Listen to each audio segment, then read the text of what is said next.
Hi అండి, welcome to my channel.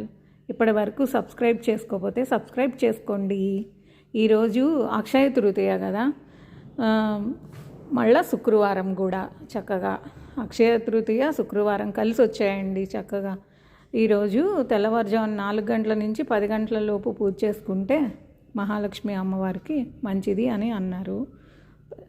అందువల్ల పొద్దున 4 గంటలకే లేచి మన రొటీన్ పనులన్నీ ముగించుకొని పూజ కార్యక్రమం చేసుకున్నానమాట. ఈ మల్లెపూలు మా దొడ్లో వండి, మా ఇంట్లో చిన్న చెట్టు ఉంది. ఆ చెట్టు ఒకరోజువి కాదులేండి, 2 రోజులు పూలు దాచిపెట్టి పూజ చేశాను.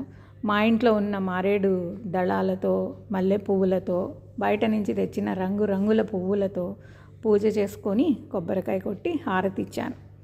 ఎలా ఉందండి అక్షయ తృతీయ పూజ?